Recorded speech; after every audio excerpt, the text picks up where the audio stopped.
I was referring to Lean on Me. I was watching that earlier. Oh, okay. Yeah, you know, I mean, awesome movie. Because, you know, Mr. Clark cared more than the girl's mom did. But you know what? Lean on Me is one of the best depictions of what schools are like.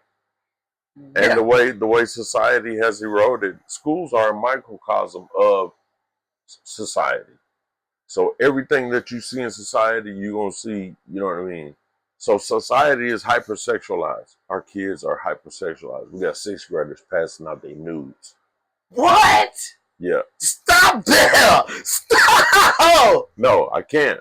What? Hold on. No, what is going on? More. There's more. So our society is sex, violence, drugs. What you think is happening in the schools? What you think is happening in the schools? And they can do all this. They can talk about all this. They can do them TikTok dances. They can talk about all this better than they can do math computation, reading, comprehension, and writing mechanics. The basics. They don't know nothing. Oh. So, wait, man, I can't go past it, man. You children passing out nudes. What's being done about this? I mean, well, you know, the most you can do, you know, you call the parent. And, you know, maybe there's a suspension or, you know, whatever, but, you know. So what, it comes up in school? Issue. It doesn't address the bigger issue. Because why? Like, you know, where did they come from? Why? What do you mean where did it come? You know, this child had to be introduced to this. It's on the phone. It's on the phone. It's what are you talking about? Like, it's not a foreign concept. It's crazy to these kids. You know what I'm saying? Because you know, what do you think their parents are doing? What do you think?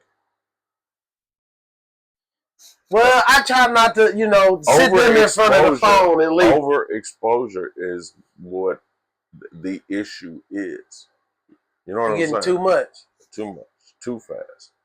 And their little bodies and their minds is not ready for the implications of that, the consequence of that. You dig what I'm saying? Yeah. So this is like it's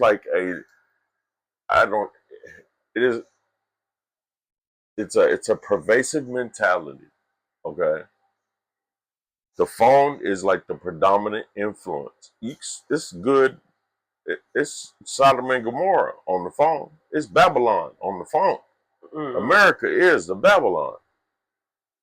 And Sodom and Gomorrah. It's all right there. It's the good and the bad and the evil is available to you. Everything you want, right there in your pocket. Yes. How do we stop it? How do we save it? You can't. The toothpaste is out the tube, brother. And you know, this part of my reason for showing up here today. Like, if you really trace this back, like let's talk about so-called Black history, right? Okay. And I'm gonna start with the Dark Ages. All right. The Dark Ages is when, you know, Moors was teaching the Greeks. You know what I'm saying? So, you know, then the Greeks, it took us some time to get them together. You know what I'm saying? But we got them together. You know. Okay. And so the evidence of this is like, so Imhotep created math. His name is Imhotep. He was this color. Right. Okay. Imhotep created math. And Imhotep, these are Imhotep's theories, right? But you get it as Pythagoras' theory. That's the way it's taught to you in your high school. You do what I'm saying? Mm-hmm. As Pythagoras' theory. Pythagoras was Greek. So they learn from, every civilization learns from the one before it, right? Right. So you got ancient Sumeria, you got ancient Egypt, so-called Egypt, right? Yeah. Then you got ancient Greece, ancient Rome. Yeah. Well, this is just an extension of ancient Rome. What was the religion in Rome? Well, they're Christian. They're Roman Catholic, right? Catholic, something like that. So there you go.